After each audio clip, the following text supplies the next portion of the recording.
Hello, you amazing friends and ladies and gentlemen across the world. So good to have you with us. And I just felt like saying good morning, Vietnam, but I'm not Robin Williams and this is the right show. Great to see you all. If you just come in, we've got two legendary superstars with us. Can you all give a big wave to Helen Boson? Oh my God, Helen Boson. She is a legendary lady from Melbourne who inspired me to go to the gym and more. And hugging her is like hugging a steel girder wrapped in a thin bit of fabric. How you doing today, Helen? How you feeling? I'm well, but I must admit I'm going to the gym in the afternoon. I hear you already have been, you little superstar, my Ed.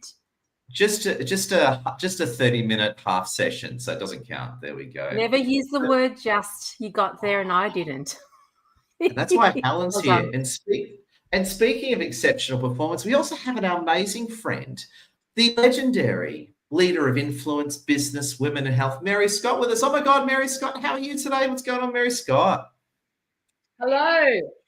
I've got you coming over twice. Oh, that's better. Thank goodness.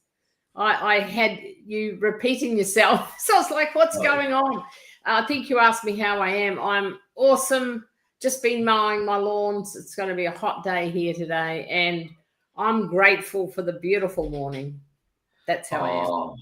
And that's why we love you, Mary Scott. Raffles and Mary Scott. And we've got about to come in. We've got the amazing Annette Bacon. She's one of our great friends from the west coast of Australia. Go for Annette Bacon. Annette Bacon, how are you today? What's going on, Annette Bacon? Oh, great to be here at 7 o'clock in the sunny morning of Perth. I love it. Oh, we love you. And to those joining, this is our monthly Boss Ladies Summit. Gets thousands of views. So if you just come in, smash that like, share, and comment. If you're watching a recording, do it as well. Make sure you connect these ladies. Now, today's topic, and we're going to do this in a sort of a right-wing news panelist sort of manner, right? We are a bunch of right-wingers around here, right? We're talking about mistakes, growth, and gratitude. And here's the funny thing about it. Originally, this Boss Ladies Summit was run by another lady. And the other lady and everyone colluded and voted me in to run the Boss Lady Summit. And my retort was, but I'm a dude. And they said, yeah, but you're a female-friendly dude, so we officially knight you to run the panel. So that's where it all came from. Now, what we're going to do is, in order of my PC screen, we're actually going to talk about mistakes, growth, and gratitude. And believe me, I don't know about you ladies, but I've made more mistakes in life than I've had hot meals. And I'll tell you what, we're here to talk about that. And speaking about someone who really makes few mistakes and get over it, we've got the amazing Christina Davey coming in, legendary dating and breakup coach. How are you, Christina Davey? What's going on? Hi, Edward. I am buzzing. It was insane last night at the Harbour After Dark. So packed, so vibrant. I really loved it, honestly. I didn't want to leave last night. So, yeah, looking forward to the next one. So many things happened this week. Your event was absolutely insane. I love it. I love meeting people. What about you? Oh, it's amazing. Now, we're going to talk about mistakes, and we're going to start off with Helen Boson to slice the pie and start the discussion. And we're going to go straight. Now, Helen Boson's a tough lady, so I'm going to go for it. Helen, what's the biggest mistake you've made in your life? And only 5,000 people are going to see this. So what's the biggest mistake of your life? Biggest mistake in my life was ignoring my intuition easily, probably 15 years ago, and lost a lot of money. Took the guy to court and only got 1,000 back, which wasn't even a tenth, if you get the picture. Wow. And yeah, so be careful what you invest your money in. And it was the biggest mistake because 5 years after that, my now 22-year-old daughter at the time, I think she was 7, said to me, Mama, you miss out on a lot. And that was when I was on the computer in the study working. And what she means was my hubby, Steve, held the fort while I worked as a consultant to play catch up. And even a 7-year-old pictured her mum or her mama always missing out. So that would be my biggest mistake. And now I never ignore my intuition and I've never been burnt again. That's a nice big lesson. Follow your intuition or listen to your intuition. Oh, my God. What a great way to start. Helen Boson, we love you, my friend. We love you. And Mary Scott, what's your biggest mistake of your life? And only thousands of people are going to see this, so don't worry. Well, I've been sitting here thinking the list goes on and on and on because I've got the scratches and scars to prove it. And, I don't know if I've got the biggest one, but in the early days, a couple of years ago in my 20s, I actually got sacked from a job. And I've never said this publicly. And it was with the YWCA in Dunedin, New Zealand. And I was their program director. I think I was 19. And they thought, the big boss lady thought that I wanted her job. So she got rid of me. Now, my mistake was that I could have handled that differently. And because if you know anything about the YWCA, well, back then, they're a powerful bunch of women on some of those committees. Mm-hmm. However, I had such a massive learning from that. It was absolutely brilliant. And about 6 years after that incident in Sydney, Australia, I got an apology from the woman that sacked me. Now, I still call it a mistake because I could have handled it differently, but it's only 19. Take it to court. You want to pay her. Take it to court. There we go. Ring up your solicitor immediately. That's what I would do. I'd be straight on the phone to our family solicitor. There you go. Sorry, and I still have mistakes, but these days I go, bring it on, and what's the lesson? Yeah. So did you go in, I don't know, did you go in all guns blazing like I would have at 19? Did you go in and break the Chinaware with the baseball bat? What was the actual mistakes? More or less. And I've been there a year. And I had a personal assistant. She ended up leaving as well. She was pretty disgusted. But I reflect, and I was pretty stroppy then. And I've learned to pause, hold on, and respond rather than react. So it was a good lesson. I loved it. Thank you for the lesson. We love it. Round of applause to Mary Scott. I just have this vision of a young Mary Scott with a baseball bat saying, "Hey, everyone, do you like this Chinaware? Yeah, we love it." Bang, like sort of mafia style smashing up the place. I can see you doing that, Mary. Yes. That's why we love you. So next we've got Christina Davey with us, and only about a few thousand people will see this. What's your biggest mistake of your life, Christina? Only a few thousand will know. Where should I start? The list is long. from parenthood to being, in a relationship, to dating, to business, to friends, to the list is really long. But if I had to really summarize, I think really the biggest mistake I've done was, and I'm really brutally honest right now, I remember being 22, I think 21, and I started my personal development journey by attending a personal development event. It was Landmark. I don't know if some of you are familiar with. I got sucked right into that cult, so I know all about it. I got sucked into that cult too, Landmark. Cult or not, it was actually really good for me at the time. And I stopped it because I told myself, I can't do this. I can't go to the next level. This was such a big expense. I had to fly all the way to UK. It was like a big deal. I was 22. I was working in a bar. So I stopped. And so I will say that the biggest mistake really was the fact that I stopped at that time, because if I didn't, I will have actually be where I am now a lot sooner and learn a lot more things a lot sooner.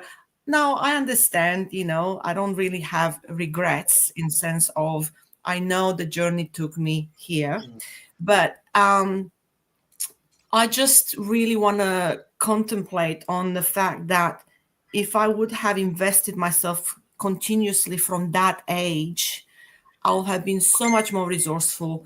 I'll have, who knows where, life will have taken me. And because it was a mistake, I did a loop of 20 years, and then in my 40s, here I am. So my biggest mistake is that I stopped my personal development journey because I told myself that I couldn't I couldn't do anything about it, and I limited myself. And with that, my intuition hasn't improved, my finances hasn't improved. Life took me on a completely different path. And while I can be grateful for it, I can also say, damn it, I wish I knew. Yeah. Well, Christina, all I can say is that you are so on the path to redemption. So there you go. You are so redeeming yourself. I'm catching up. Oh, yeah, me too. I got to work 7 days a week to catch up for all my mistakes. So I'm with you. Yeah, for Christina Davey. Christina Davey, we love you, my friend. There we go. And last but not least, we've got the atomic bomb of coaches, one that you just don't want to mess with. And and like all of this, she's also works with a lot of Christian business leaders as well. Annette Bacon, how you doing, Annette? How are you tonight? Today. I'm absolutely loving the topic, and I think I love what you were just saying, Christina, about not their mistakes, but there's no regret, because out of that process, our life does kind of take another space, and you wonder, would I have taken that, and the learning that comes, because I think that's the important part about what we're discussing today is, yes, there's mistakes. Growth and gratitude comes when you recognize that, guess what, we're humans, we're going to keep making mistakes, and it's how we respond in that space. Do we learn and grow and be thankful for the lessons or not? And I think it's important to remember that. This is why I think this topic is amazing. So for me, my biggest mistake in my life actually is a little later in life. It is my recent experience in my career, and that was staying in a toxic work environment way too long. 7 years of the worst experience. I'd had toxic environment and unhealthy work environment experiences before that, but the last experience that was for 7 years was the absolute worst.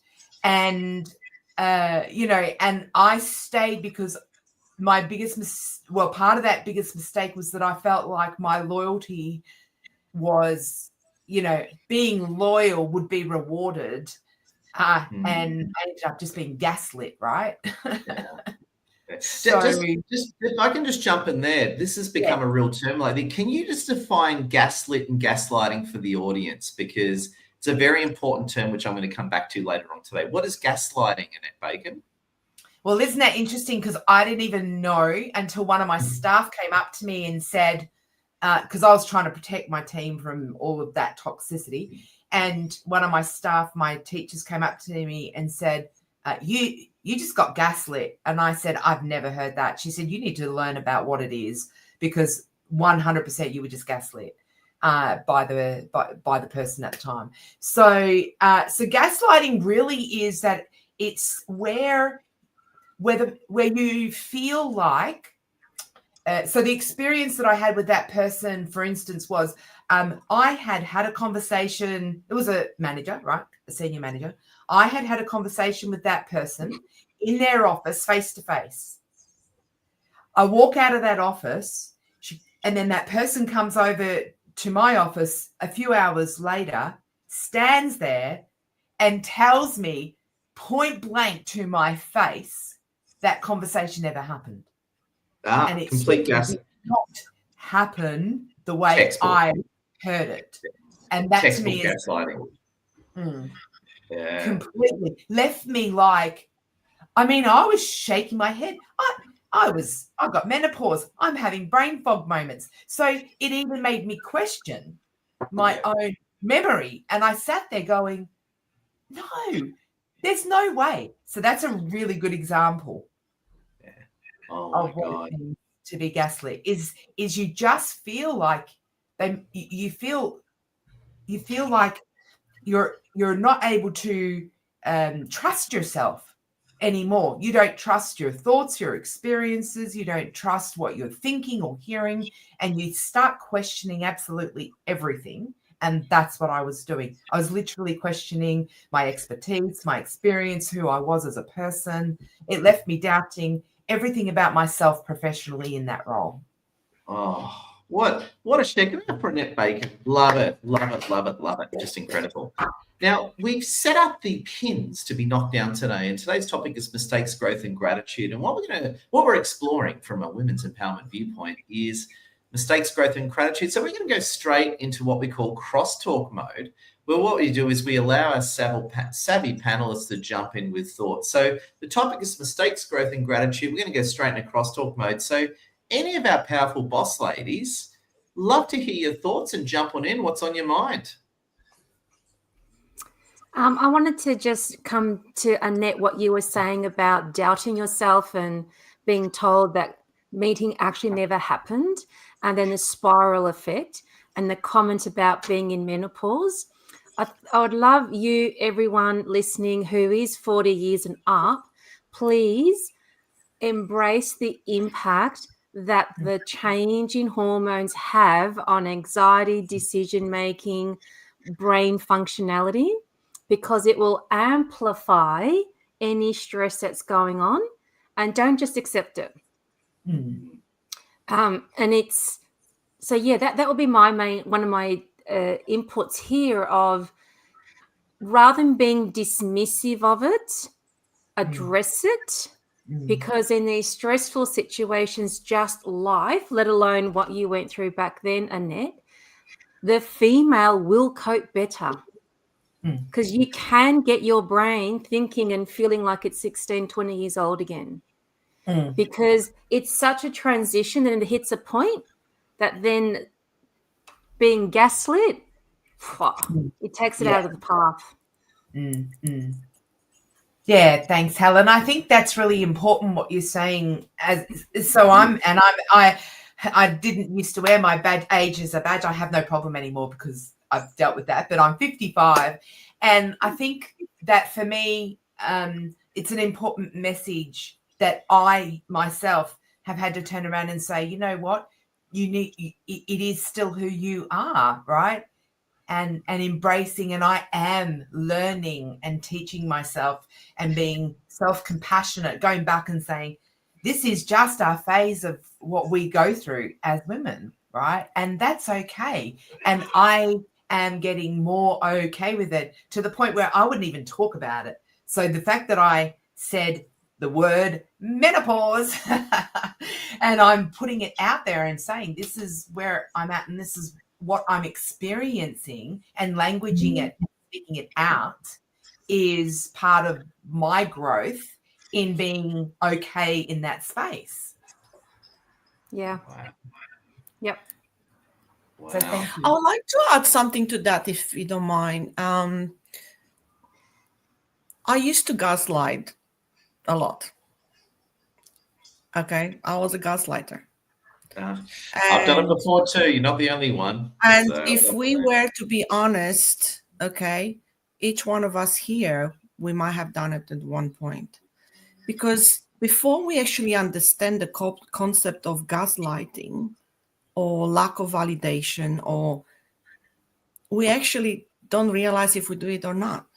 yeah. And it takes someone with awareness to really acknowledge Annette's experience at that age and say, I understand, right? Because that really happened for her.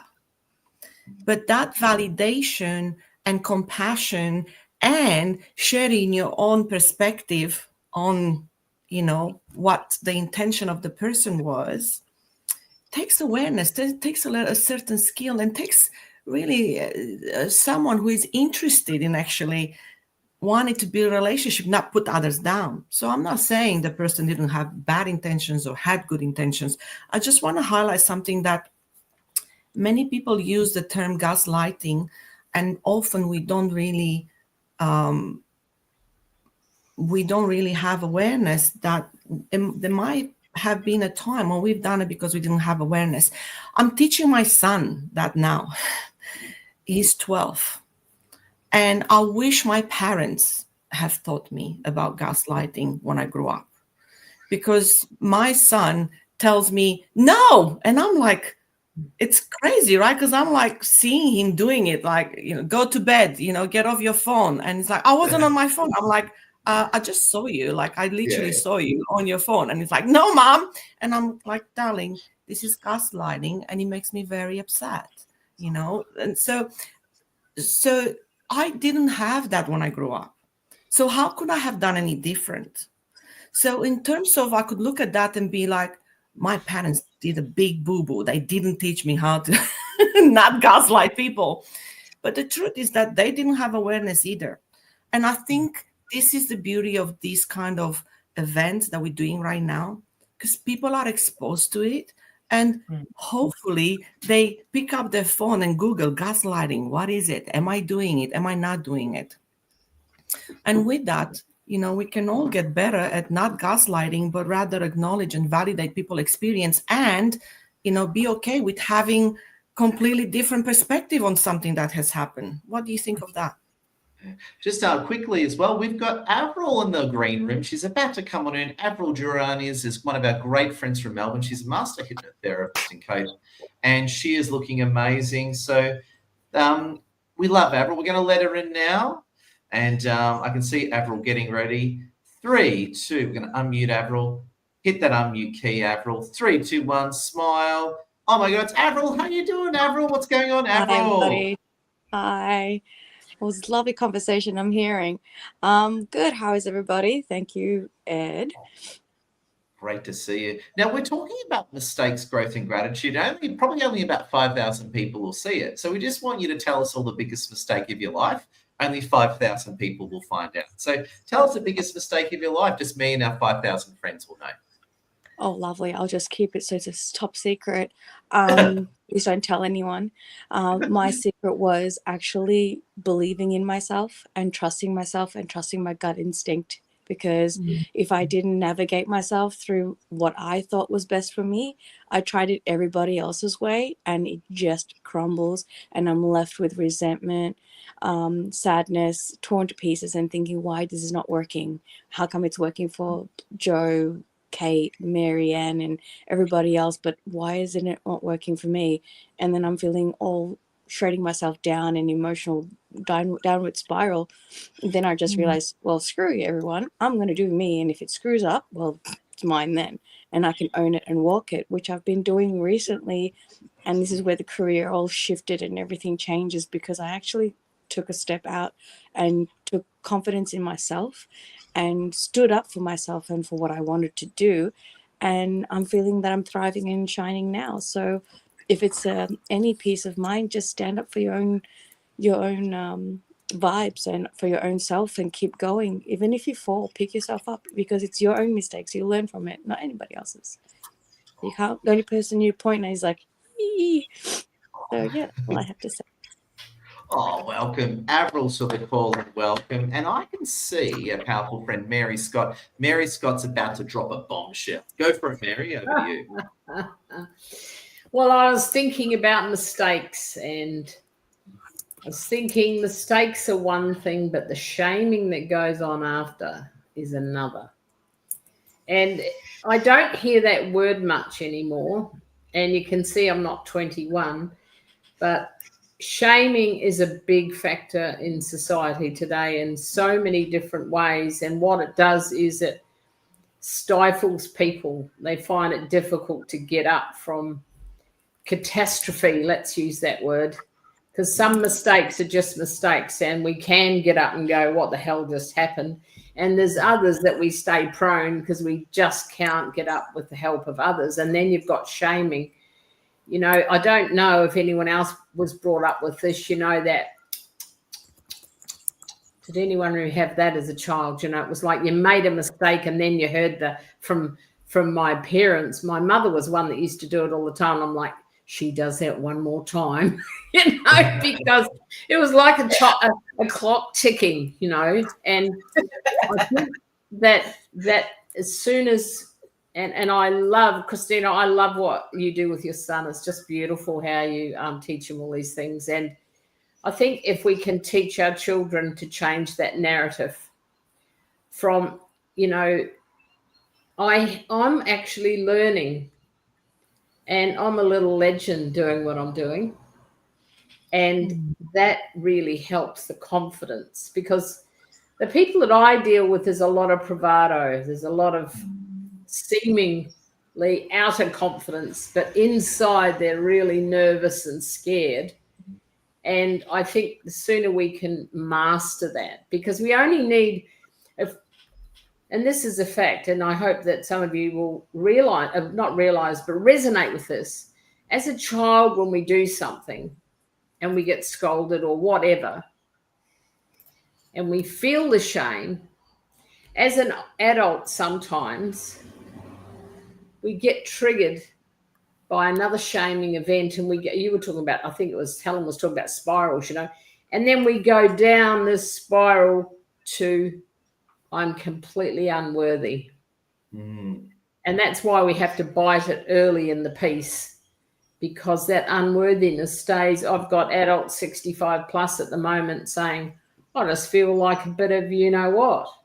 I don't feel like anyone considers me, or I'm just completely worthless. How the hell do I turn it around from here? And so it really touches me, and I feel quite sad at 65 that people feel unworthy, because imagine that 65 years, the contribution they've made to society and the impact, and here they are feeling unworthy. So that's my thoughts on mistakes. Oh, absolutely brilliant. And I'm going to say, just checking in, if you come in, hit that like, share, comment, let us know what's on your mind, everyone. And great to have the boss ladies with us. Now, we're in crosstalk mode, which is all the boss ladies jump in.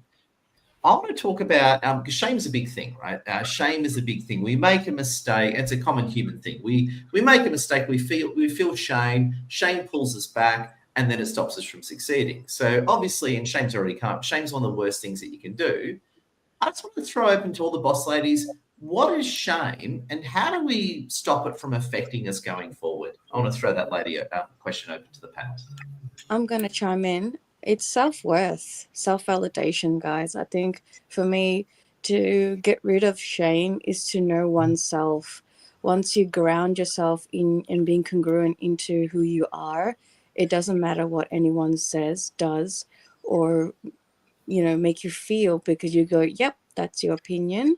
I hear you, but thanks, but I'm just going to keep doing this anyway. And just being able to have that courage and just go for what you need. Oh, brilliant. I also I think a big part of it, I feel, is learning to talk back. And I know, Mary, you were saying before, listen and then respond. Ask the question back. What do you mean? Yeah. Where did that come from? Yeah. And actually don't respond with what we think, but ask questions. What do you mean? Yeah. What makes you say that? Yeah. And kill him with kindness. Yeah. Yeah. Rather than going on the defense, just ask why. 5 levels deep. Oh. 5 levels deep. Tell me why. Tell me how. How's that? That's interesting. Tell me more. And then it changes the focus. I've had people stand over me, blatantly lie about something at a clinic because they're just using their power. They're tall enough without standing on 2 steps above me to talk down. But back then, if I was who I am now back then, I would have just asked the question, so tell me how that's correct, because I knew it wasn't correct. And they would have gone, that's what I mean by just ask why or how 5 times in a row. You'll take the power back of conversation. It's not about winning, it's the conversation. I think that's a great insight, Helen, and asking ourselves even why we feel ashamed. 5 times is really good, because I like to bring it back to us, because we are powerful creatures, and every time we feel shame, it's just really because of expectations of our expectations, right, or others' expectations that we think we are not fulfilling. And I certainly feel shame on regular basis, you know. And I think it's beautiful to admit that it's okay to feel emotions, and it's okay to feel shame. It's okay to feel guilt, because every single emotion is communicating something to us. Hey, pay attention to this, right? And if I'm going to not meet my expectations or what standards I place on myself or others, right, then I'm going to feel that. Like if I'm thinking that they expect me to be this way, then I'm not, for one reason or another, then I'm going to feel shame. And asking the why am I feeling shame? You know, is it valid? Is it not valid? What can I do about it to change it rather than stay in it? I think the problem is that people stay in it for too long instead of having, again, the awareness and skill to dive in and like get to the bottom of it, you know, and like really understand it. What is it that makes us, you know, so shameful? And I love what Ziggy is saying. We are not perfect, but we have the tendency to want to. We have expectations which come from I should be doing this, I should be a certain way in this particular situation. And it's so human to feel those emotions. And if we learn to pay attention and sit with it, there's so much growth coming out of it. And that's when we become grateful for experiencing that emotion. If I'm experiencing guilt, it's telling me, hey, you crossed your own boundaries, right? You did something that, you know, you're not okay with it. You cross your values or something between those lines. I think it's important to feel grateful for having those emotions. But just get to the bottom of it. Like, what is this emotion here to communicate to me? What is it telling me? What can I change and what can I do about it? I think you make a good point. The bottom line for me is about awareness, because if these shaming events happened when you were small, they're very much unconscious actions as adults. So in that place, it's very hard to flip the narrative because you actually don't know that it's going on. And then there's, you know, when we're supposedly mature, and that happens at various ages, and sometimes it never happens, I'll say. Some people stay little children till the day they die. So don't ever be tricked. You might see an adult body, but there's a little child in there having its way, trust me. And I think there's two different things here. And I think the one is when it becomes a chronic thing and you're working unconsciously, and when it becomes something that's recent that happened, which is way more conscious, then I think you can do a lot more about it. It's that chronic shame that's been going on for years. That's the one that's taking people out of the game. That's the one that leads to depression. And I don't want to be painting this glum picture, but that's the reality. Like here in this country, in Australia, we have a huge mental health crisis. And some of these major things start from when we're very little. And I think truly there's a lot of talk out there. Shake yourself up, get yourself up. What the hell are you doing? Come on, get with it. And some people, quite frankly, cannot do that and will never do that without enough cheer squad support. And I think it's an important conversation that we're having in terms of, as women, how we feel shame. There's difference in gender. I love some of the work that Brene Brown done. If you ever want to learn about how shame plays out, I mean, she has done some amazing work in that space.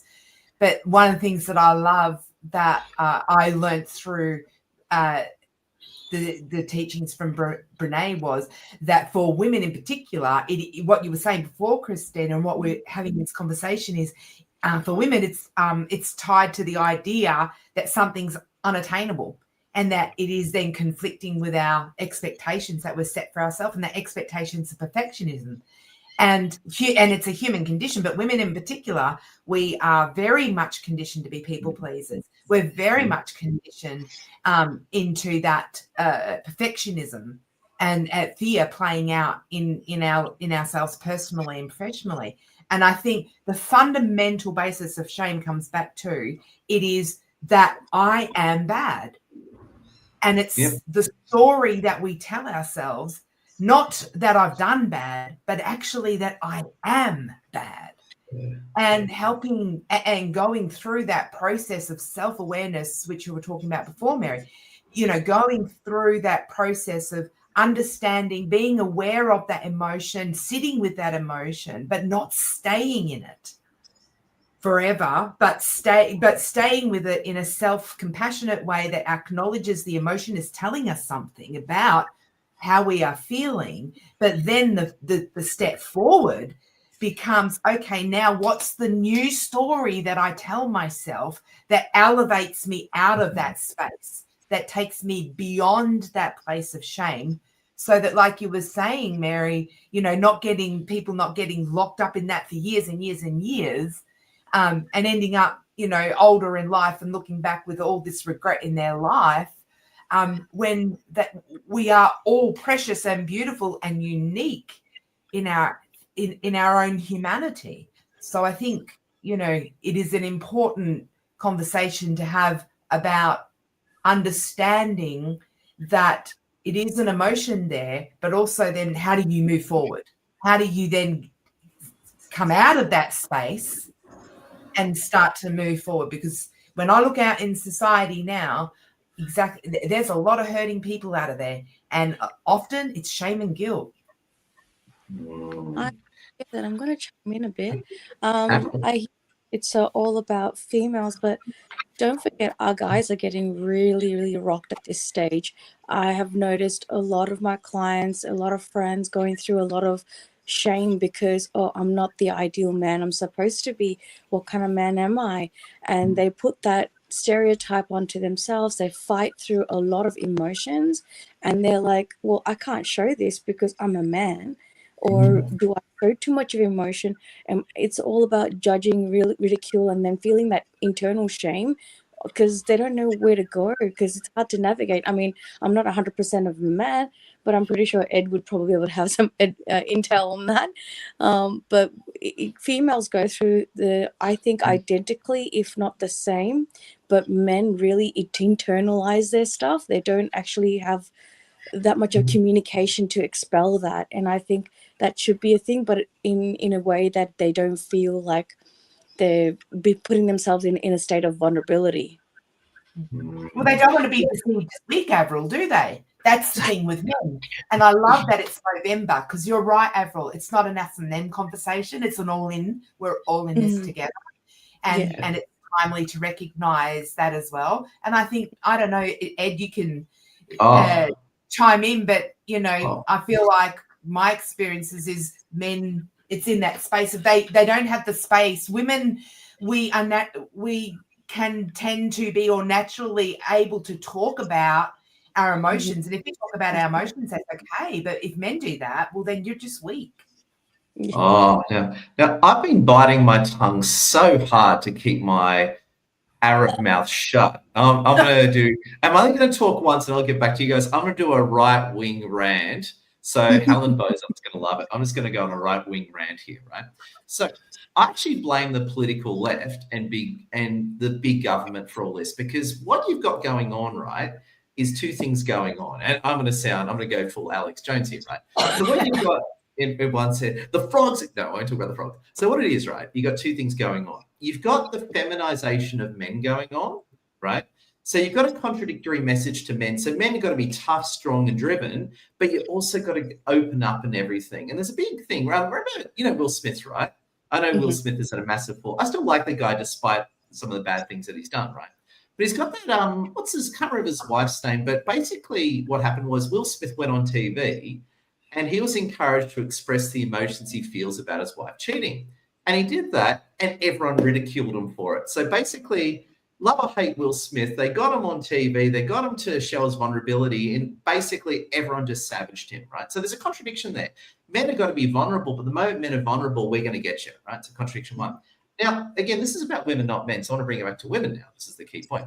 And I can say this being a dude, I know this topic very well. This is what they do to women, and to me, this is one of the big lies of feminism, right? And I'll tell you what they do to women. I hear this all the time from women. Feminism says to women, you can have it all. You can be a CEO. You can be worth millions of bucks. You can look like Helen Bozo and go to the gym, twice a day, right? And all that. But you also have to be feminine. You have to be kind. You have to be. So you got to be all these things. So the expectations on women are inhuman. They just can't be delivered, right? So women have to do everything. It's the you can have it all, girl. You can get up at 4 a.m. You can work 2 hours on your business. You can get your kids to school. And this is, to me, all the psyop from the left wing of politics. It's all about control and dominating people. So that's my take on this one. So as a dude talking to women is don't buy into what society is telling you. A lot of it is a psyop designed to control you. Now, I can see Helen's about to do a full Alex Jones rant. So I'm going to open it up to the floor. Let's start with Helen. We'll open up the floor. Helen, give me your right-wing rant. What's on your mind, Helen? Block out the shit that doesn't serve you. Fundamentally, just block the focaccia shit out of it. It's simple. I want a focaccia Outwork now. your old beliefs. It's easy to have a shit day, and it's harder to have a good day because we default to feeling crap. So if you've got no reason to feel okay, change your thought. It takes seconds. It's a conscious decision, and because it's that small minority in society that are given a voice because of the bigger picture that Ed has mentioned, and I won't go down that path anymore for those who are awake. Don't get avoid getting roped into it. So I'm on social. Someone makes a silly comment, block, unfollow. I will control what I see. And if I'm working in an area and I feel like people are dominating it, I actually block them because I don't want to know what other people are doing in my field. I don't want to get into they did this better. I don't give a hoot anymore. So block. They can hear us talking. I'll probably get who knows what on my TikTok feed now. But you can actually control your feed. Talking to your phone what you want to listen to, and they'll feed it to you. So control the environment. My hubby's always really happy, and he's not on socials at all. I go, you got to comment. Someone's commented. He goes, I don't care. I went, okay, I'll do it for you. That's what I do. Everyone's been through the crap. I know. And even this morning, I was having a shower. A thought from history came in, and I physically push it out, and I say, "You don't serve me. I'm better." So that's the kind of stuff we need to do, not to get roped up into that 2% minority and all the bots that come in. And if you make a comment, and it's a good comment, it's constructive, and you get dogged, don't go back and look at it. Just let them fester and fuel their own crap. A few naughty words, but above board, control your environment and ask questions back and deflect the conversation back. Try it once, try it twice. You'll feel like you're a fish out of water. And then you'll go, yes. Thank you, Helen, for that input. I want to go back to what Edward said and just say that besides the politic aspect of it, I don't think it's just the politics that it's influencing us. I agree with what you have said 100%. I really think as women, we have to stop expecting ourselves to be good at everything. It's time to acknowledge that it's totally okay to have a man that brings value in our life as a friend, as a mentor, as a partner, as a whatever what it is. We have to stop proving we are better than them. And we have to welcome that we are each one of us good at something and not so good at other things. And that's what's really going to allow us to have better relationships when we acknowledge that, yes, we have masculine and feminine parts, all of us. Which one do you want to be in primarily? And then stop judging the other person for being in the same energy as you or the opposite energy of you.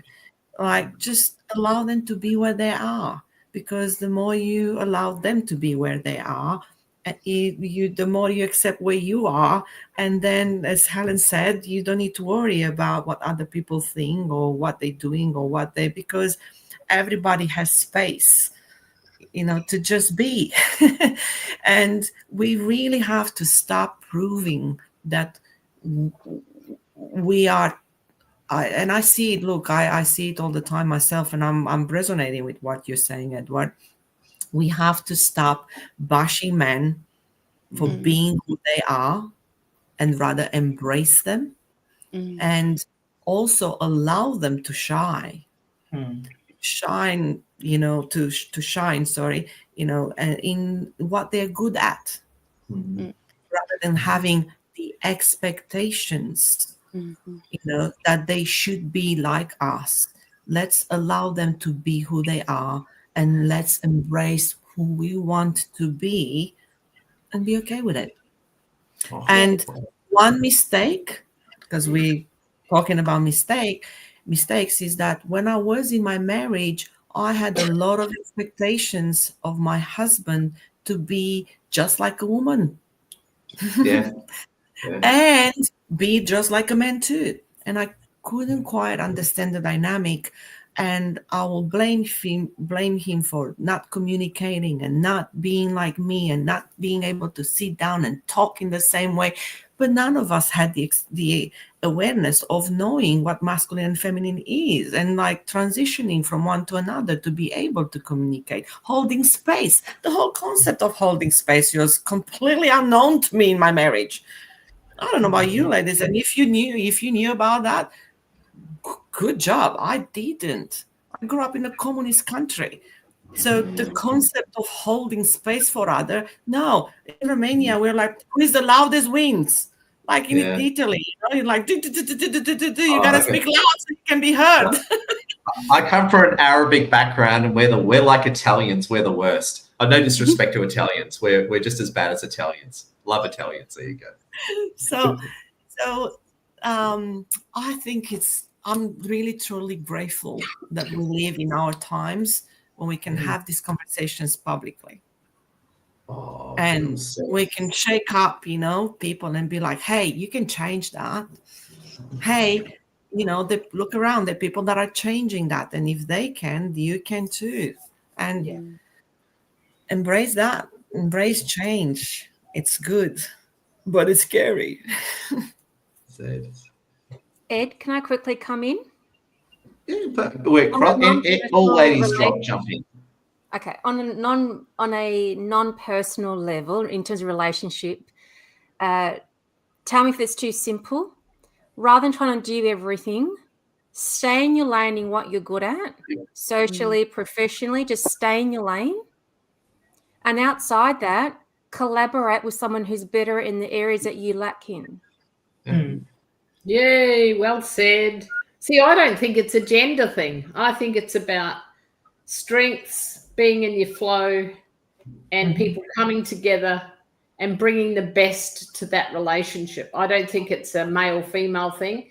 And I think it's about, and I like what you're saying, Christina, you have to embrace who that other person is. So if you take it from a neutral perspective, take the gender aspect out of it, we're encouraging each other. Hey, listen, come on. You've got this, you keep doing it. Whether that's a male or a female, I think that's a really good way to look at it, because otherwise we get into labels and boxes, and that's a dangerous place to go. We get into that, then the restrictions come in. But the other thing about your day, Helen, I've had a shit day. Yes, that's true. We've all had those days. I agree. One of the things that I think, because this is also about gratitude today, is how you start your day. When you put your feet on the ground, you get out of bed, that's the moment that determines how you're going to be for that day. And it's all about what is your intention and choice. What am I going to choose today that serves me and serves others? And look, I can't say that I'm consciously aware of that every day, but I do check myself and what's my intention. And that helps so much. And the more runs I get on the board, the better I get at that. So I think it is about our intentions and our choices. Oh, I would like, Mary, you said something about supporting others as well. I think we ought to have a look at our friend span and just reach out and support everyone. Sometimes, even though they say that they don't want it, it's also a negative positive. They're like asking but not asking. So it's good always to try to raise people up only if they want to, but it's also to let them know that you are there for them. I think what Mary was saying is sometimes some people need that community embrace. Sometimes some people need that individual connection. And I think that is what we are lacking in this community these days, is that authenticity, connection, and really deep down, yeah, I really care about you. Yeah, I do care that you are not having your coffee and you're feeling shit. I do care that you're not waking up and not exactly enjoying your life. What is it that I can do to help you to realize how wonderful your life is? Those sort of things is very good to be aware, not only about yourself, but of others who are maybe lacking the awareness. So that's all I have to say. Brilliant. Now we've got about 5-10 minutes left of the Boss Ladies Summit, and it's been fantastic having you all with us. And we're going to start some closing monologues. So to give a bit of context, our topic today has been mistakes, growth, and gratitude, and we've gone right down the rabbit hole. We've talked about men, women, business, and life, staying in lane. We even talked about politics. I even talked about Alex Jones. It's been amazing. Christina even talked about communism. So it's all happening, right? It's all happening. We've got everything here. We've got everything you want, right? Everything you want. Even communism and left-wing politics comes in our life. So there we go. But Christina's my favorite commie ever. There you go. She's so not a commie. That's the joke. That's probably why you're in Australia. So what we're going to do now is we're going to enter what's called closing monologues. And a closing monologue is where we give each of our boss ladies a good 1 to 2 minutes to give their closing thoughts on mistakes, growth, or gratitude. So much like you see Tucker Carlson on camera, a good 1 to 2 minute closing monologue to give us some deep thinking. And again, it's all about women's empowerment here. And I don't mean this, and I use the term, and the problem with saying the words women's empowerment, it's been so politically charged. I don't mean that left-wing crazy stuff. I mean actually helping women succeed. That's what when I say women's empowerment, I actually mean it, not that weird lefty, libtard stuff. So there we go. So without further ado, let's go to closing monologues, and we're going to start with Helen Bozon. What's on your mind, Helen? Closing monologue. It's been an amazing session. Thank you, everyone. And Ed, mistakes equal learning curves, which will equate to personal growth to the pace that you allow it. And to stay the course, visualize and be grateful for what you have, and express gratitude as though you've already lived it. So that when opportunity comes across your path, it might not be the right time, emotionally, financially, or your time commitment, but it's come across your path for a reason. So make an educated decision with confidence by winning the small battles of making your bed in the morning and just keeping it simple. The KISS principle, keep it simple and sensible. Nothing is stupid. Have an awesome one. Well said. Round of applause. Helen Bozon on some quality deep thinking there. So thank you again, Helen. Everyone connect with Helen on LinkedIn. Next, Mary Scott, what is your deep thinking closing monologue? I think we all have to fail forward. Yep. Some of the best lessons I've learned are some of the catastrophes of my life. I love that. I never used that word, and here it is twice this morning. But I think in order to grow, you have to feel your stretch. And the day that you stop feeling your stretch is the day you stop growing. In fact, Some people climb on their recliners and stay there and never get off them. I had to bring that in about the recliners again because it's one of my pet hates. And I think that looking back and filling my life with gratitude for the wonderful mistakes I've made, and that is a profound gift in my life. So start early. Helen said something about opportunities, and I think sometimes fear gets in the way for taking that next opportunity because the last one went to crap. But that's the reason to go again and again and again and again and again until you get it and you go, wow, this is a cool day. That's 25 times that I've given that a go. And a simple thing like a Facebook Live, or I don't know if you can do LinkedIn Lives, but the very first live I ever did, when I was so pleased with myself and I was like, yeah, it's working. And I went to look on Facebook and there I was sideways. I was like, what the hell just happened, And I thought, I'm just going to leave it there because that's how we learn. And, never let an opportunity pass you by as you watch it go, because that's a moment that you decide that you're not going to take and stay on the growth part. Helen said, stay in your lane. Absolutely. Focus forward. Be intentional with everything that you do. And most of all, seek joy and have massive gratitude. Oh, Mary Scott. That's why Mary Scott is the boss. Love your work, Mary Scott. Your boss OG. So there you go. We're going to call you Right Wing Mary from now on. That's just too awesome. Right Wing Mary. There we go. Love it. And it bacon like that. Avril, what's your closing monologue, my dangerously powerful friend? Thank you, Ed. Thanks for all the ladies that came in and gave their input today. It's very important to discuss these things. My key notes would be aware, be awake, be aroused of the situation that you have, and take charge of what you need to, and application and speed of implementation is key, because like what Mary said, the opportunity will come, and like what my grandma says, 1 minute is given to you, it can never be taken back. Make the most of that 1 minute. So likewise, ground yourself, be grateful and be aware and stay aware and keep going, never give up. Oh, brilliant, Avril, brilliant. And just a question on that, just adding to your closing thoughts, Avril. And again, Avril and I know each other for years, so I can say that. Avril, you've gone through so much personal growth, and I've known you for quite a few years, but in the past 6 months, you've grown more than what you have in the whole time I've known you. Why is that? What is explaining your rapid success right now, which, and congratulations again to you. What are you putting in your coffee is what I'm trying to ask for. It's a dose of being calm, being everything happens and allow it to happen, and don't react, but respond. So I've stopped reacting. There is no need for, oh, she's a so-and-so. Oh, it made me, why? Yeah. There's no need for the access anymore.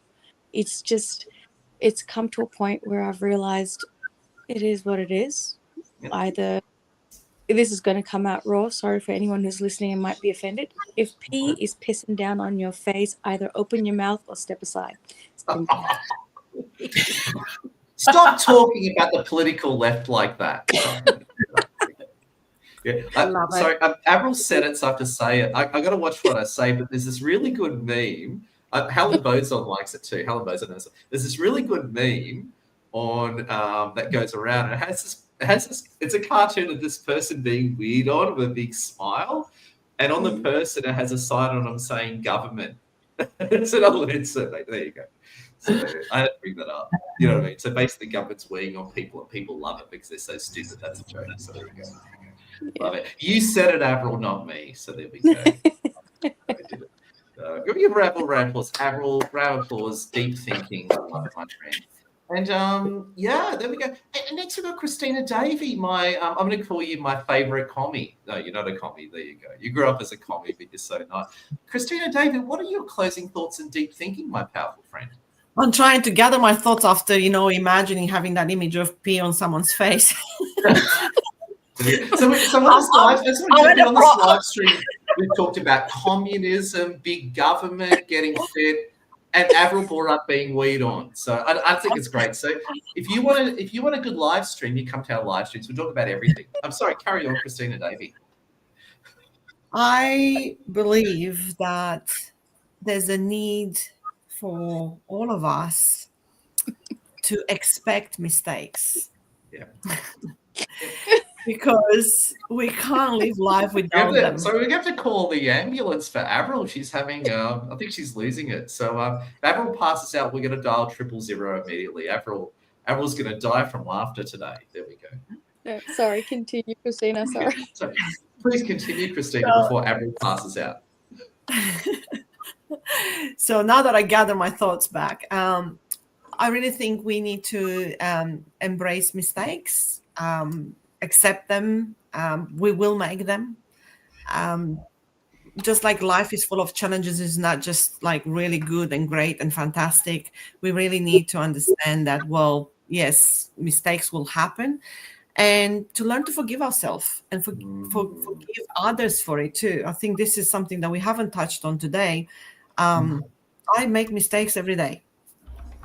And I also have learned to forgive myself, because I know I always do the best I can in that moment, right? And because I went through that moment, I have learned something, and now I have a different awareness and I can change it. But if I didn't go through that, if I didn't go through a domestic violence situation, I wouldn't have had so many other things that I've learned because I went through. If I didn't choose that bad partner, I wouldn't know how to choose better. So we gotta stop bashing ourselves up for making mistakes and really learn to forgive ourselves. And when we do, can we apply that to others as well? Brilliant. Oh my God. Well said, Christina Davey. Well said. There we go. Love it. Absolutely amazing. And last but not least, we've got legendary Christian Annette Bacon with us. Annette Bacon, what's your closing thoughts, my powerful God-fearing friend? Thanks, Ed. And Christina, love what you were just saying about forgiving self and learning from those lessons and having gratitude in that space. We might not, we're always going to have those challenges. It's going to be up and down, right? That's life. And how we then, what the messages and what we learn and take away is really important. I think that's a really powerful point. So for me, my takeaway really is sometimes the most powerful act of self-leadership is to walk away, is to know when to just walk away. And I feel like in my experience, in my work environment, for instance, I stayed long enough to learn in that space because there was a lot of stuff that I was learning, but then I also had the wisdom of when to leave and just walk away, draw a line in the sand and say enough is enough. And I think when you go through that process, what I started, in that space, and we grow out of our mistakes if we take if we're courageous enough to look inside, know that we're doing the best that we can in the moment with what we know, having that self-compassion and self-forgiveness, but then going the next step and saying mistakes really are my opportunity. It's the growth zone. It's my opportunity to grow. And if I choose to learn instead of blame, then I feel that's the space you open for gratitude. And then in that space, that pain I was experiencing, well, that became my purpose because now I have a mission, and my mission is that I'm going to work with women who are in leadership roles experiencing that. And now I'm going to show you if you stay, if you go, and what's the strategies and what's your exit plan. And so from that, I'm so grateful because literally I have my mission. And that came out of that experience. And I think that to me is the big takeaway for me is in all of those mistakes, there is an opportunity to learn, to grow, and to have gratitude. And when we do that, all of a sudden anything's possible because you've now put yourself in alignment with potential and opportunity and creativity and innovation because you've made that mind shift in that space. Oh, my God. Well said, Annette Bacon. Love your work. Just incredible, my friends. And I also a big thank you for being on Boss Ladies. So everyone, make sure you connect and follow Helen Bozon, Mary Scott, Avril, Christina Davian, and Annette Bacon. And I just want to say a big thank you. And I'm going to leave with this closing thought for each of you all is, if you didn't make all these mistakes, would you be as powerful as you are now? Ooh, there we go. And with that said, love your work, boss ladies. See you all next time. Stay awesome and keep winning, friends. Thank you so very much.